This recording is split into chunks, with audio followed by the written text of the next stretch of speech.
de espiritismo e de identidade eterna junto, né? Vamos abrir com uma leitura. Eu tinha achado uma leitura lá dentro, mas agora saiu outra. A fé divina e a fé humana. Por favor, Letícia. Não, só até aqui.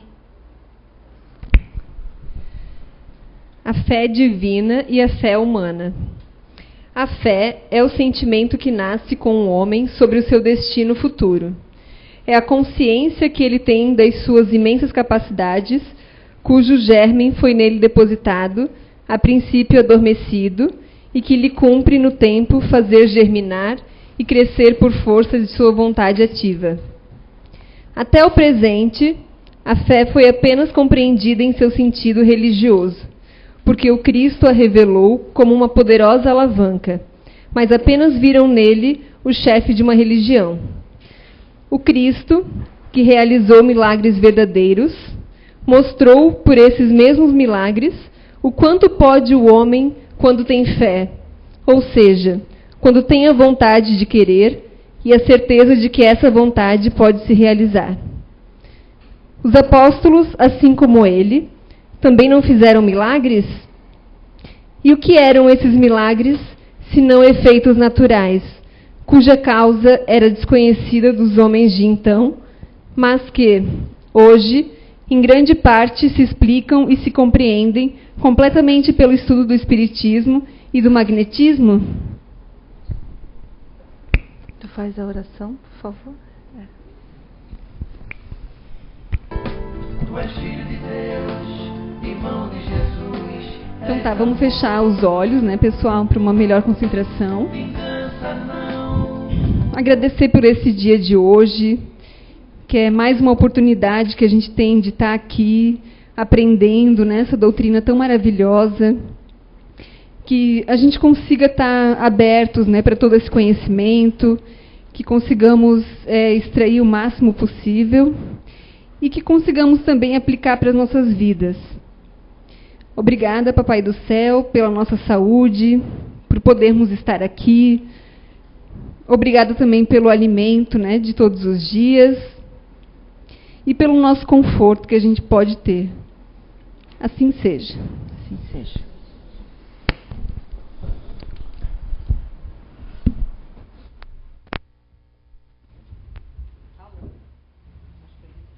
Alô? Bom, hoje o tema é efeitos físicos. Mas antes de começarmos, nós vamos ver um vídeo de um trechinho da vida de Allan Kardec. E depois a gente vai para o estudo mesmo, tá?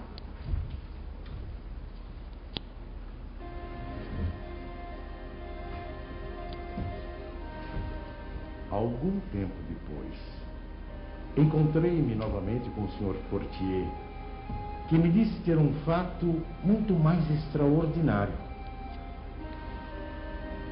A mesa não só se movia, como também falava. Interrogada, ela respondia através de sinais.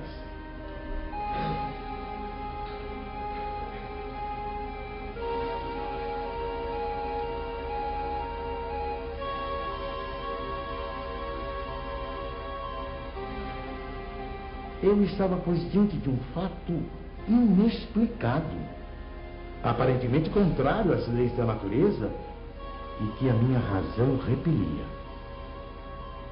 Sabia apenas que as experiências eram realizadas em presença de pessoas honradas e dignas de fé.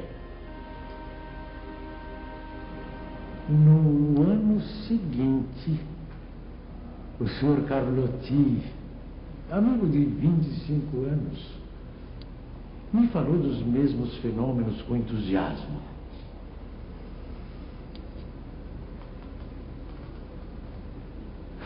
Foi ele o primeiro a me mencionar a intervenção dos espíritos. As coisas surpreendentes que, longe de me convencer, me aumentou as dúvidas.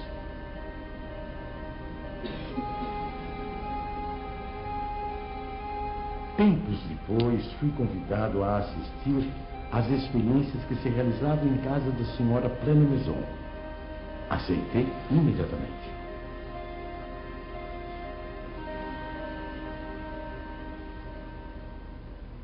Foi aí que, pela primeira vez, presenciei o fenômeno das mesas que giravam, saltavam e corriam.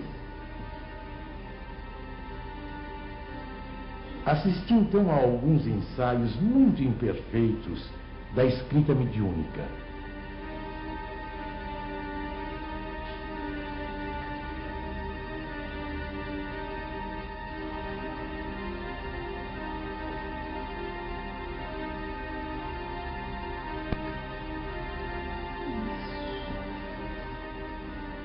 Sem dúvida, havia ali um fato que necessariamente decorria de uma causa.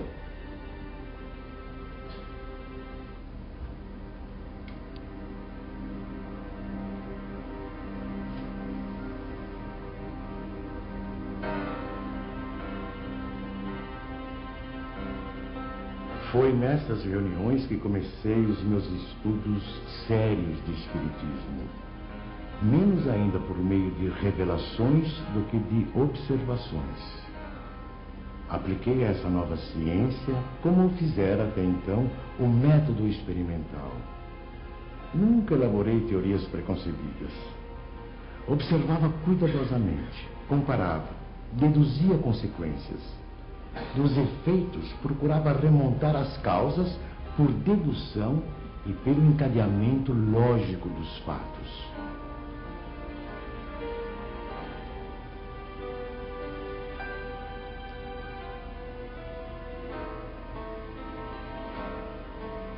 Um dos primeiros resultados que colhi das minhas observações foi que os espíritos, nada mais sendo do que a alma dos homens, não possuíam nem a plena sabedoria, nem a ciência integral.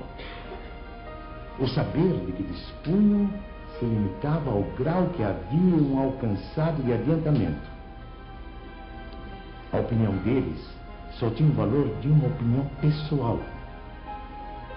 Esta constatação me preservou de acreditar na infalibilidade dos espíritos e me impediu de formular teorias prematuras, tendo por base o que fora dito por alguns deles.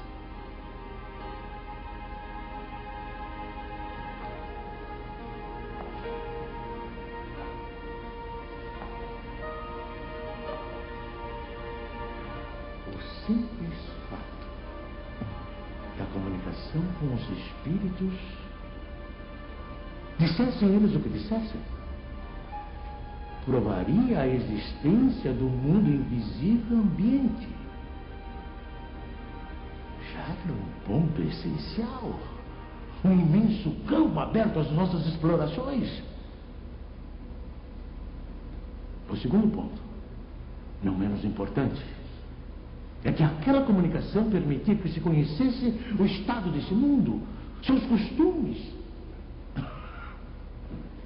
Se assim podemos nos exprimir. No ano seguinte, em 1856, passei a frequentar também as reuniões espíritas que se celebravam em casa do Sr. Bustan. Eram sérias essas reuniões, que se realizavam com ordem. As perguntas fúteis haviam perdido todo atrativo para a maioria das pessoas. Quanto a mim, ia obtendo a resolução dos problemas que me interessavam, do ponto de vista da filosofia, da psicologia e da natureza do mundo invisível. Levava para cada sessão uma série de questões preparadas e metodicamente dispostas. Pouco a pouco, as sessões iam assumindo caráter muito diverso. Entre os assistentes contavam-se físicos, matemáticos, estudiosos e cientistas das mais diferentes áreas do conhecimento humano. Todos formulando perguntas, aprofundando temas e questões.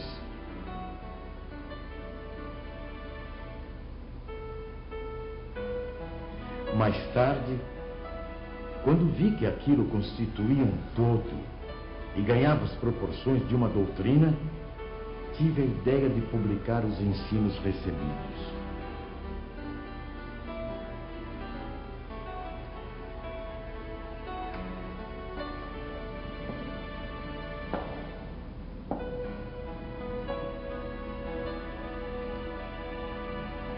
O meu trabalho, em grande parte, já estava concluído e tinha as proporções de um livro. Mas eu fazia questão de submetê-lo ao exame de outros espíritos, com o auxílio de diferentes médiuns. Mais de 10 médiuns participaram do trabalho. Da comparação e da fusão de todas as respostas coordenadas, classificadas e muitas vezes retocadas no silêncio da meditação, foi que eu organizei a primeira edição de O Livro dos Espíritos.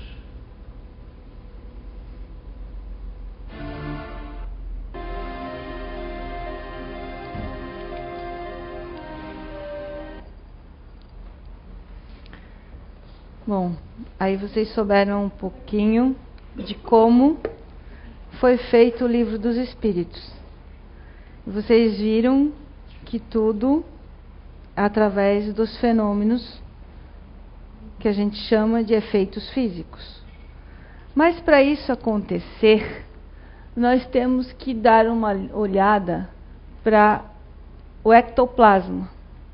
Essas figuras eu encontrei no livro que eu tenho em casa, que se chama O Livro dos Fluidos, e elas são, essa primeira figura ali é da médium Eva, que estava sendo estudada por Madame Bison, e ela exalava do umbigo e dos mamilos o ectoplasma, que é isso aqui. Essa é uma fotografia tirada naquela época. Essa outra fotografia são fios de ectoplasma, e essa aqui são resíduos de ectoplasma sobre o microscópio, que eles conseguiam analisar naquela época já. Então, o que é ectoplasma?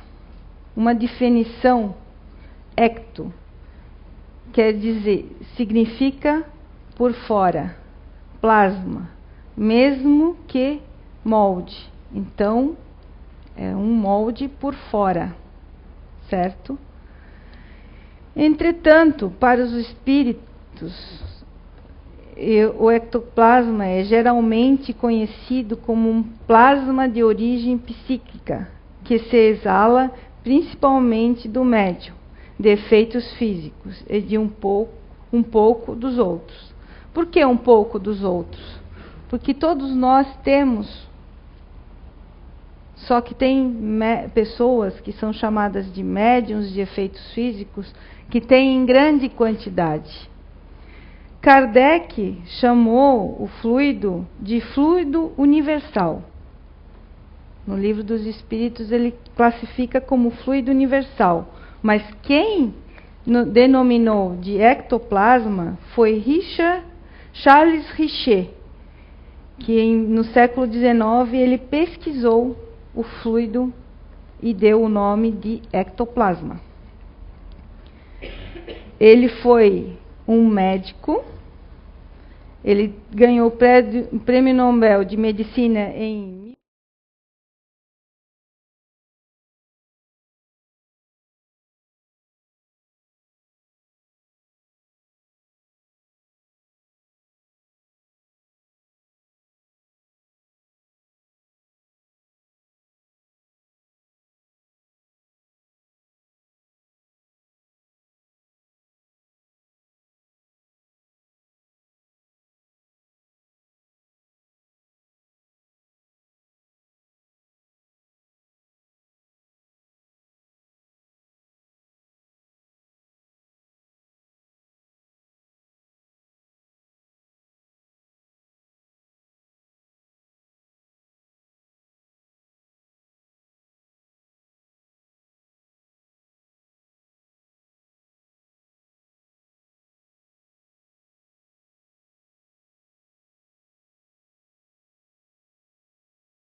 ao tecido vivo, oferecendo sensações de viscosidade e frieza. O ectoplasma também foi analisado por vários pesquisadores, dos quais destacamos as seguintes conclusões. O Dr. Esses nomes aqui, Dan Borklin, em Varsóvia. O ectoplasma está constituído de matéria albuminoide, acompanhado de gordura e de células tipicamente orgânicas. Não forma encontrada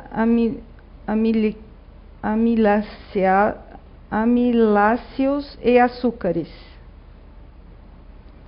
O Dr. Francis, substância constituída de inúmeras células epiteliais, leucócitos e glóbulos de gordura.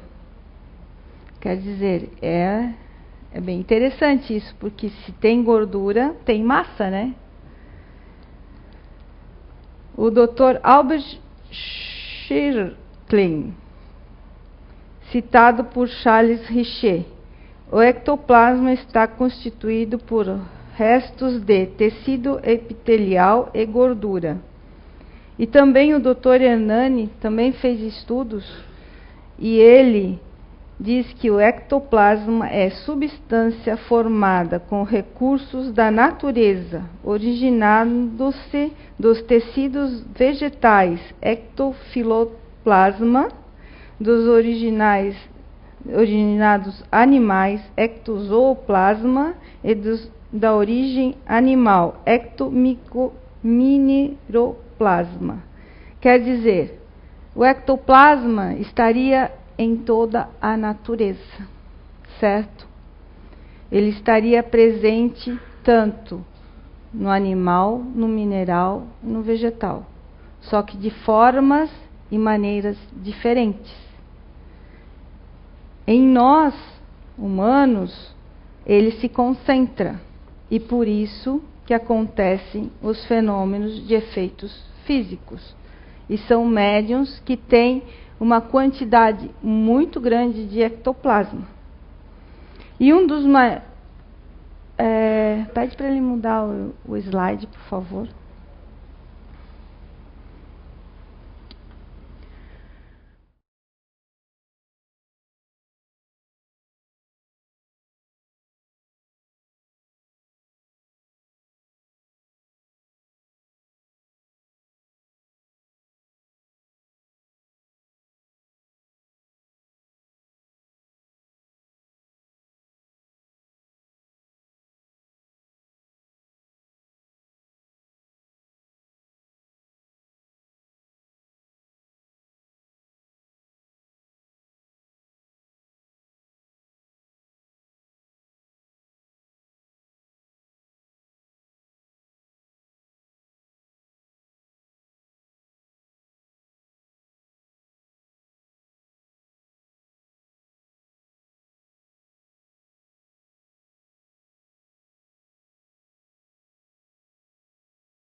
Pessoas que não têm fé, como a leitura que apareceu ali para nós, elas vão dizimar o ectoplasma.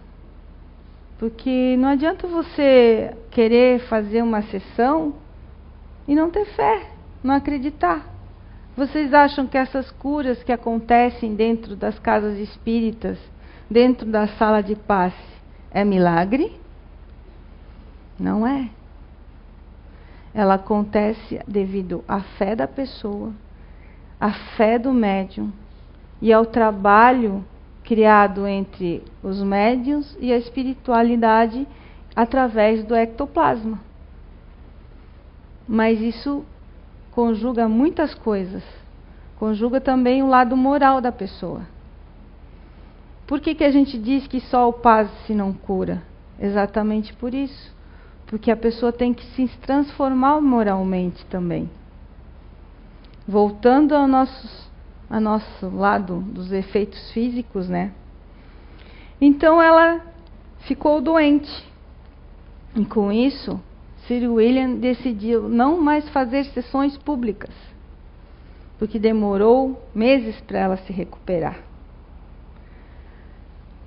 E ele ali continuou fazendo pesquisas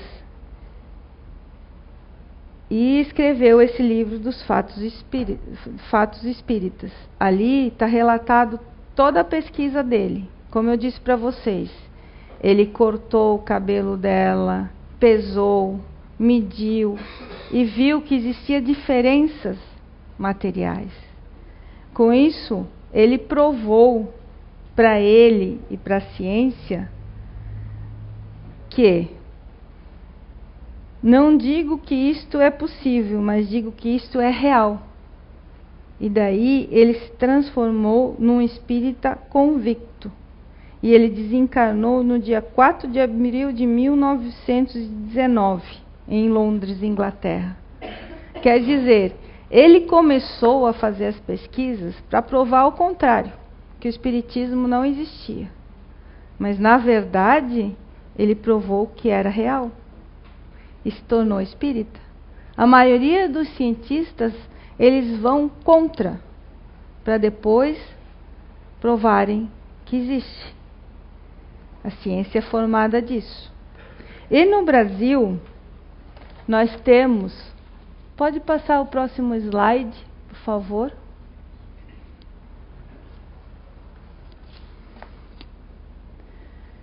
Francisco Peixoto Lins. Ele nasceu em Pacanduba, Ceará, no dia 1º de fevereiro de 1905 e desencarnou no Rio de Janeiro em 16 de julho de 1966. Teve uma infância cheia de dificuldades, pois tem perdido os pais muito cedo e foi criado por tios. Entre 14 e 16 anos, manifestaram-se os primeiros indícios da sua mediunidade através de uma obsessão. Envolvido por espíritos, era tomado de poderosa força física, tornando-se capaz de lutar e vencer vários homens, apesar de ser fisicamente franzino. Podem ver. Olhando assim a fotografia dele, dá para ver que ele não era uma pessoa forte, mas quando ele era tomado por espíritos, a força dobrava. Temendo consequências mais graves, resolveu não sair mais de casa. Nesta ocasião, ficou em torno de 20 horas num estado de catalepsia. Isso quer dizer parado, inerte. Quase chegando a ser sepultado vivo, porque ele não tinha resposta. Mas graças ao tio dele, ele foi salvo. O tio viu que ele estava vivo. E em 1926, serviu no batalhão do Exército e chegou à cidade fluminense de Macaé.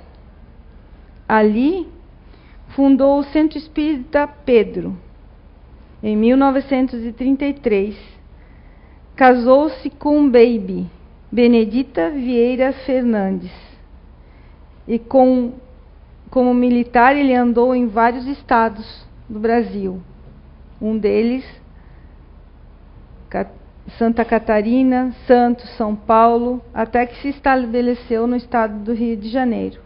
E ele teve 7 filhos, se não me engano, que aqui eu não anotei. Mas uma das filhas dele, Araci, faleceu com 1 ano de idade. Ele já trabalhava, já tinha o centro, né? E os espíritos disseram para ele, porque ele não sabia por que a menina estava doente, e eles disseram para ele assim: entrega ela aos médicos. E ele fez tudo que os médicos mandaram. Ela era uma gripe simples, virou uma pneumonia, de uma pneumonia virou uma pneumonia dupla, e ela veio a desencarnar com 1 ano e pouco. E essa filha, para ele, foi como um anjo da guarda na vida dele, porque ele, quando novo, fumava. E o cigarro fazia mal, porque ele sofria de bronquite asmática. E ele trabalhava como médium de fenômenos de efeitos físicos, certo? E o ectoplasma era contaminado com o cigarro. Daí ele não podia produzir os fenômenos como eram. E a menina aparecia para ele cada vez que ele acendia o cigarro e fazia assim com o dedinho para ele. E ele jogava o cigarro fora, até que ele largou. Daí ele limpou o organismo dele e começou a fazer as sessões de efeitos físicos. Essas sessões não eram só para se mostrar, eram sessões de cura também. Muitas pessoas foram curadas. E o espírito que vinha era de uma enfermeira alemã, que agora fugiu o nome dela. Ai, meu Deus, eu não tenho anotado aqui. E essa enfermeira, ela trazia um aparelhinho pequenininho que ela colocava nas pessoas, e ao passar pelo ventre das pessoas, apareciam os órgãos. A ideia que dá... Sheila era o nome da enfermeira. Obrigada. Sheila. E ela, apareciam os órgãos que estavam afetados. E com isso, eles faziam o trabalho de fluidoterapia. Pensem, na década de 40, um aparelhinho pequenininho, que, na minha opinião, e de muitas pessoas que já vi, vamos dizer assim, se acha que era tipo um ultrassom, naquela época. Que o ultrassom veio ser descoberto muito mais tarde, né? E também em Macaé, existe lá a Casa Espírita. Ele fundou várias casas espíritas, e lá tem um museu André Luiz. E naquele museu estão a coleção de efeitos físicos que foi guardada. Mãos. Passa o próximo slide, por favor. Antes, volta um pouquinho, só para explicar o que é aquela imagem do lado. Volta o slide. Não, mais um, aqui. Não, o próximo. Onde estava o Peixotinho? Aqui. Essa aqui é o Peixotinho, certo? Podem ver, ele está deitado. E do lado tem o espírito, certo? Podem ver que parece uma massa. E esse espírito aqui é da filha de um tenente. E ele não acreditava também no espiritismo. E quando ele foi numa das sessões, a filha apareceu e falou com ele. Nesse momento em diante, ele começou a estudar os fenômenos também. Como eu estava dizendo, agora pode passar para o próximo. Materializações, essas são formas de mãos em parafina. Pensem, a parafina, ela fica líquida a mais de 100 graus, 110, 120 graus. Qual de nós poderia enfiar a mão ali dentro e não sair com elas todas queimadas?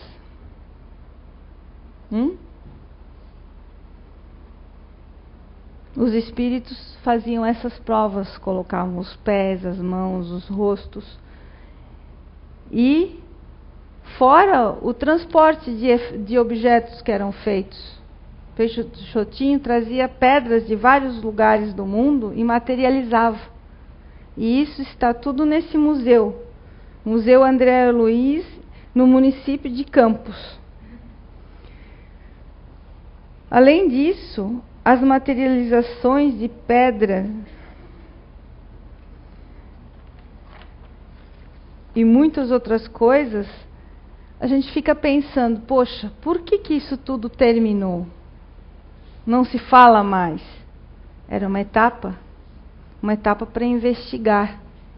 Porque se não tivesse existido essas materializações, não teria sido feito o livro dos espíritos, o livro dos médiuns, fora as pesquisas feitas sobre o ectoplasma que eu falei para vocês e que ainda estão sendo feitas, porque tem muitos cientistas estudando ectoplasma.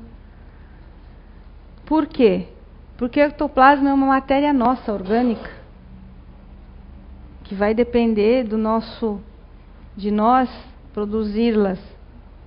Tem médios que produzem muito dela e fazem as curas, como eu disse para vocês. Mas de que adianta tudo isso se não é para o bem, né?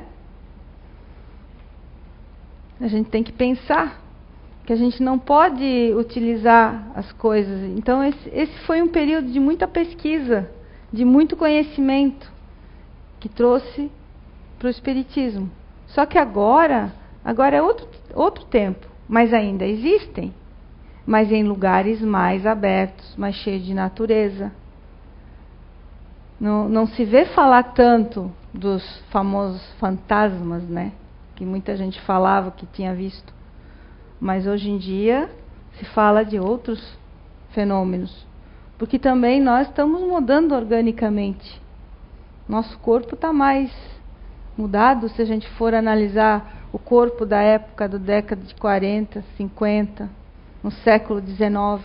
Era muito mais rústico, né? E as meninas tinham uma certa pureza também. Porque pode ver, a médium é em torno de 15 anos. E eram puras, inocentes, não tinham maldade no coração. Então tudo isso somava para que acontecessem os fenômenos. Isso quer dizer que hoje em dia não acontece, só que vai depender da moral, do estado que o médium está. Certo? Próxima foto, por favor. Tem mais um slide. Elizabeth de Esperança. Essa médium é uma médium alemã. Ela fazia muito o teletransporte. E ela transportou esse lírio aqui. Por isso que é essa foto. Ela conseguia também fazer aparições, escrita direta. O que é a escrita direta? A escrita direta é uma escrita que vai aparecendo no papel sem caneta, sem o contato humano, só através do fluido. E aparecem as letras ali. Eu não achei nenhuma fotografia que pudesse mostrar assim o fenômeno. Por isso que eu não coloquei. E essa imagem aqui é do mentor do Chico, que o Chico também fazia sessões de materialização. Só que o objetivo dele na Terra não foi esse. O objetivo dele foi deixar o legado de mais de 400 obras para a gente aprender e estudá-las. Porque ali, falando nisso, numa das obras do Chico, que é Nos Domínios da Mediunidade, que eu lembro que eu li ela também, tem um capítulo lá que fala sobre efeitos físicos. E ali naquele capítulo ele explica detalhadamente como é que os espíritos fazem o fenômeno acontecer junto com o médium. O médium, como vocês viram nas fotos ali, ele fica num estado de transe, de dormência, certo? Daí ele sofre desdobramento, se afasta do corpo, e os espíritos que trabalham o ectoplasma, porque também os espíritos têm que saber trabalhar esse ectoplasma, eles vão lá e vão moldando o ectoplasma e acoplando ao perispírito do espírito. E daí começa a materialização. E vão formando, porque ela é uma massa, tipo uma geleca. Lembram da geleca que a gente brincava quando criança? Eu imagino que o ectoplasma é trabalhado dessa forma. Então vai formando o perispírito. O perispírito vai se acoplando e vai formando a forma que vocês viram ali. E por que são luminosas? Tem manifestações que são e tem manifestações que não são luminosas, mas a maioria é luminosa por causa que dentro do nosso organismo existe um material químico que se chama fosfato de metalamina, se não me engano. É um nome meio feio, mas vem do fósforo. Se vocês se lembrarem, antigamente falavam que no cemitério saía aquela luz luminosa, né?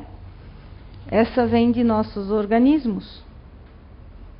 E por isso que o ectoplasma, ele é meio luminoso, porque é absorvido por esse procedimento.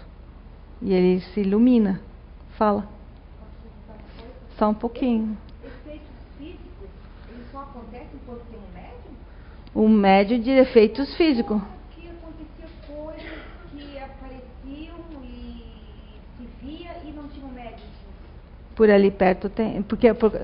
Lembra que eu falei para vocês que a natureza também? Tipo assim, a minha avó se deu conta que o meu avô, que ele atravessava ali o rio Tijucas, né? Uhum. E até chegar na casa, assim, ele ia pescar, ia trabalhar no outro lado do rio, na roça, aquela coisa toda. Então ela sempre contava para nós que um dia à noite ele chegou e disse assim para ela, hoje eu não consegui trazer para ti, ele disse, porque tem um pé de jasmim, ele disse aqui no... Só um pouquinho, microfone.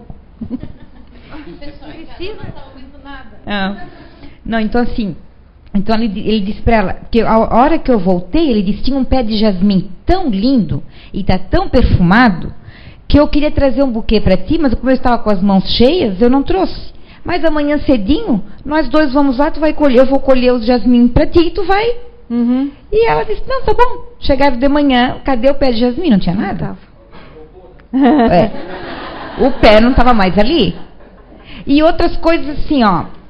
Isso é um fato verídico, assim, na minha vida, que quando eu tinha de 6 a 10 anos, no entanto, que a gente vendeu a casa, meus pais venderam a casa, porque não deu mais para ficar naquela casa, e tivemos que construir uma outra casa longe dali para ir morar. Por quê? Porque todas as noites aparecia um homem de chapéu e jogava pedra, tipo assim, dentro de um quarto, quebrava uma penteadeira, jogava pedra nas janelas. E assustava todo mundo. Quando tu via ele, e a gente via, eu vi, o meu pai via, Tinha 2 irmãos que via, minha mãe via. Então, era como se fosse realmente uma pessoa. Sim. A gente chegava a conversar com ele. E ele ficava parado e não dizia nada. Tanto assim que ficou tão difícil a gente ficar na casa que meu pai disse, não, nós vamos vender essa casa. Ninguém mais vai morar aqui. E a gente mudou. Mas como se não tinha nenhum médico? Por isso que eu digo, por que precisa ter um médico? Como é que você garante que não tinha ninguém de vocês que não tinha quantidade suficiente de ectoplasma para gerar esse fenômeno? Entendesse? Porque não é necessário, vamos dizer assim, uma pessoa. Pode ser várias pessoas. E pode ser em outra casa também? Pode ser em outro lugar também. O médium pode estar distante, porque é uma massa que ela é movida. Ela se desloca. Era interior? E como eu disse para vocês, lembra que eu li ali? Esse da nossa casa foi aqui em Blumenau? Tá, mas era no tempo passado que tinha mais mata, mais verde. Lembra que eu disse para vocês que o ectoplasma, ele vem do mineral, do vegetal e do animal, só que de composições diferentes, mas eles se unem e formam a massa? Por que antigamente acontecia mais? Exatamente por causa disso. A alimentação também ajuda no médium. Por que a gente fala na alimentação? Porque a alimentação depende do que você vai comer. Você está comendo. Se você tiver uma alimentação natural, você vai produzir mais ectoplasma. Se você tiver uma alimentação mais química, você vai contaminar esse ectoplasma. Por que hoje em dia também não está acontecendo tanto fenômenos? Exatamente por causa disso. Porque antigamente a gente comia o mato, a gente comia a fruta, a gente comia o animal ali morto na hora, o peixe, coisa natural. Hoje em dia os nossos alimentos são o quê? Todos industrializados e com muita química, né? E essa química vai contaminar o nosso organismo e a gente não vai conseguir produzir como produzia antes. Esse é um dos fatos que eu estudando, Gisela, estou falando, analiso que hoje a gente vê menos esses fenômenos. Por isso que quando a gente se fala do trabalho de fluidoterapia, a gente pede que tenha uma boa alimentação, tanto os passistas quanto a própria pessoa que está fazendo o tratamento. Porque ela vai ajudar. Sim, microfone ali para o... Deixa a mãozinha levantada, por favor. Qual é a relação do ectoplasma com a cura? A relação? É. Olha, essa pergunta eu não vou saber te responder. Porque se ela ajuda para fazer a cura, no caso, qual seria essa relação? Porque está sendo falado bastante em materialização. Sim. Né? Mas a questão de uma cura direta, ela teria alguma coisa a ver? Essa pergunta eu teria que pesquisar para te responder, porque eu não posso te responder agora. Não tenho base para te responder. Sou bem sincera a te dizer, tá? Ok. Anota para mim a pergunta que eu vou pesquisar. Tá na hora? Então, agora nós vamos ver um videozinho, né? Da vida do médico brasileiro Peixotinho. E seria isso que eu tinha hoje para passar para vocês. Muito obrigada a todos, né? Espero que tenham sido informativo. Boa tarde.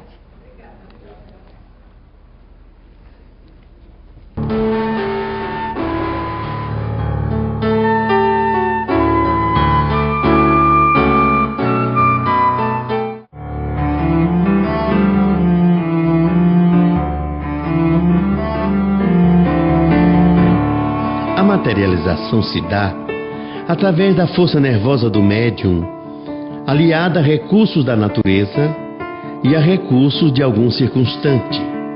Essa força é também conhecida como ectoplasma, substância ligeiramente vaporosa, esbranquiçada, que reveste o espírito e o torna materializado, algumas vezes dotada de luz própria.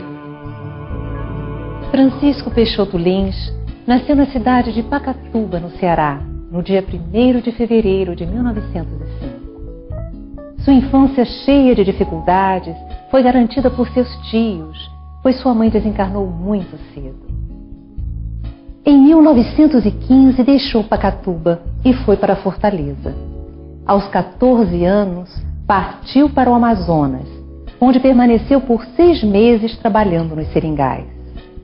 Nesta época, Peixotinho foi acometido de dura obsessão. Sofreu uma paralisia nas pernas sem explicação e ataques de letargia, morte aparente, tendo sido salvo por seu pai de ser enterrado vivo.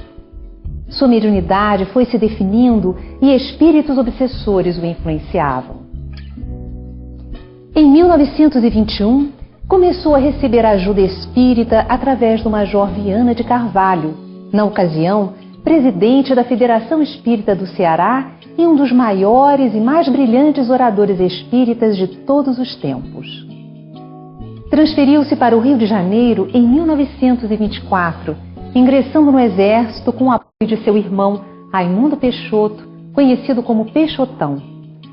Inicia-se uma série de para a vida e a missão de Peixotinho.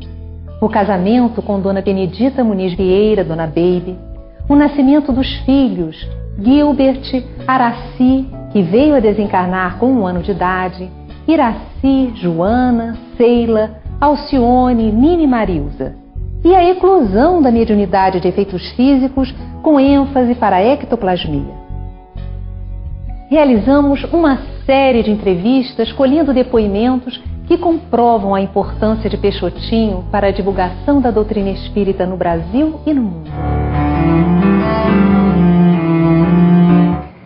Para conversarmos sobre a vida e a obra de Peixotinho, nós trouxemos o historiador e genro do médium, o professor Humberto Vasconcelos. Professor, fale-nos um pouquinho sobre o homem Peixotinho. Ele, depois de vir para o Rio de Janeiro, ele acabou casando-se, não é verdade? Teve muitos filhos. Fale-nos um pouco desse período.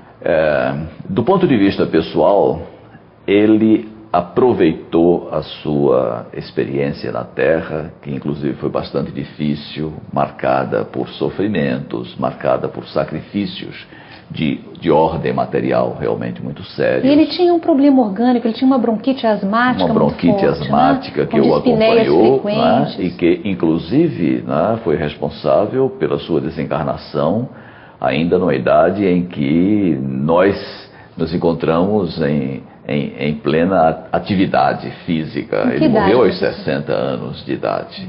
Agora, professor, ele teve um período no qual ele foi fundando algumas instituições espíritas, não é? Sim.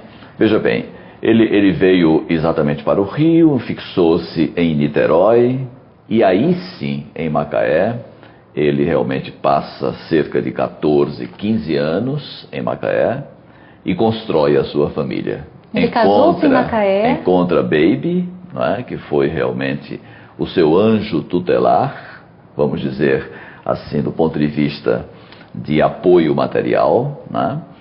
E a mãe dos seus 9 filhos. E foi em Macaé, exatamente, que os fenômenos começaram a ocorrer de maneira formal, não é? A partir daí, realmente, nós tivemos, vamos dizer, uma trajetória ascendente desses fenômenos, não é? Que teve a sua fase de Macaé, exatamente no Grupo Espírita Pedro, que foi o primeiro grupo fundado por ele e por contemporâneos, né? E depois veio para o Rio de Janeiro, aí foi a fase do Grupo Espírita André Luiz, que ainda hoje existe, né?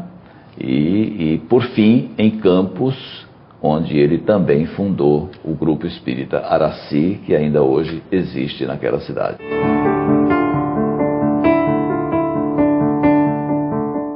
O Grupo Espírita Pedro ainda hoje, eu costumo dizer que ele é a porta de entrada para o movimento espírita da nossa cidade. Quer dizer, em geral, as pessoas quando chegam na cidade, Macaé é uma cidade de um aporte muito grande de pessoas que vêm de fora, as pessoas normalmente buscam o Grupo Espírita Pedro. E o Grupo Espírita Pedro, além disso, ele é um dos elementos basilares na construção dos outros grupos, porque grande parte dos nossos grupos surgiram a partir dos movimentos dentro do Grupo Espírita Pedro. A própria União Espírita, ela tem essa origem. O Grupo Espírita Pedro, ele foi inaugurado no dia 22 de junho de 1930. Portanto, estamos nos 75 anos, né? Entrando agora.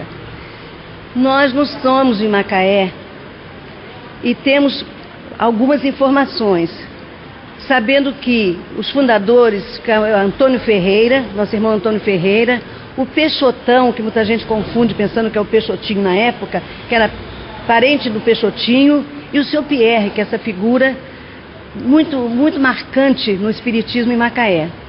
Já está com 94 anos de idade. Então, como o Peixotinho nessa ocasião não era nem espírita, então não se falava nele. Anos depois é que surgiu então o Peixotinho com a mediunidade bem acentuada, e pelo que a gente ouviu dizer, foi o seu Pierre quem desenvolveu ou quem ajudou a educar essa mediunidade de Peixotinho.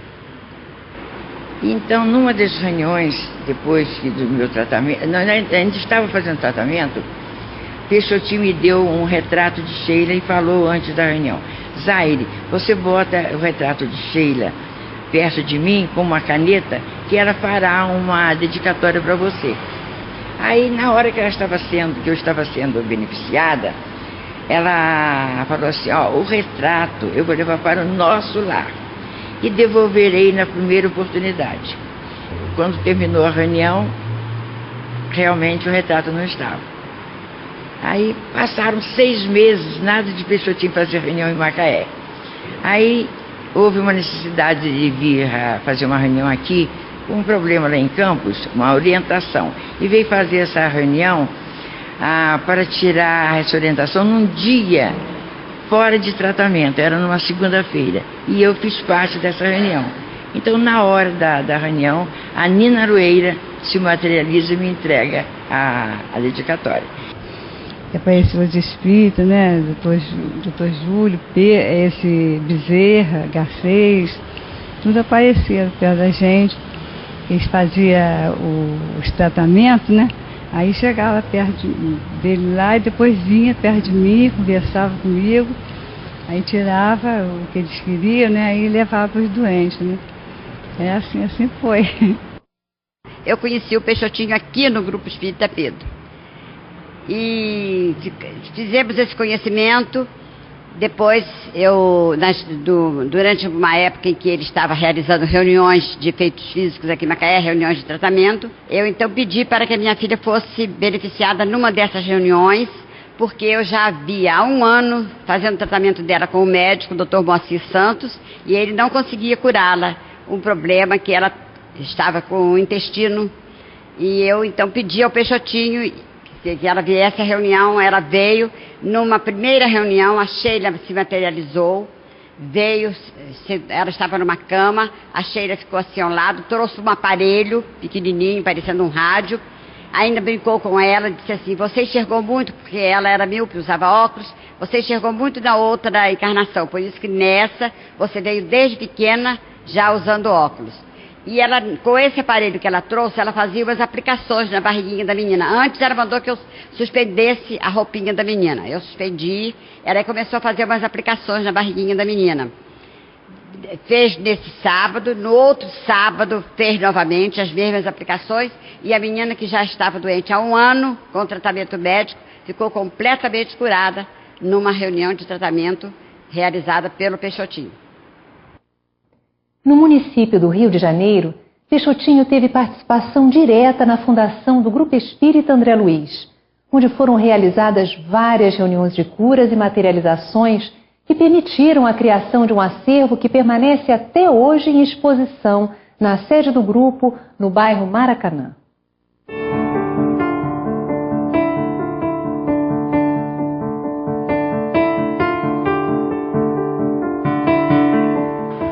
Nós temos aqui conosco várias peças do Museu André Luiz. Dona Maria Luísa, mostre-nos, por favor, falando assim de cada uma. São materializações em parafina, moldes, não é? São moldes que foram feitos dentro das reuniões de materialização. Então nós temos aqui essa peça maior, que são duas mãos entrelaçadas, do José Grosso e do Moisés Donec, sendo que a de baixo é que é a do Zé Grosso. E foram feitas em 26/12 de 1947. Essas outras mãos são de outros espíritos aos quais nós não guardamos, eu não posso dizer de quem seja. E temos aqui o disco, que é amassado. Tá? Somente os espíritos poderiam fazer isso sem quebrarem. Pedras que foram transportadas até da Ásia. E temos aquela mãozinha dali que eu acho que é da esposa do seu Fonseca, Antônio do Fonseca. O seu Fonseca era um frequentador da casa? Ele é o frequentador e não é fundador, mas ele vem logo depois, é quem conseguiu esse terreno.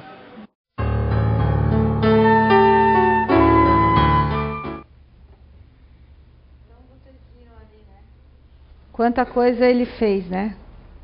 Mas, para isso, ele precisou, como foi dito ali, educar a mediunidade dele. Se dominar como ser humano para poder fazer o bem. Porque se a gente não se educa, a gente não consegue fazer o bem. Certo? Boa tarde a todos.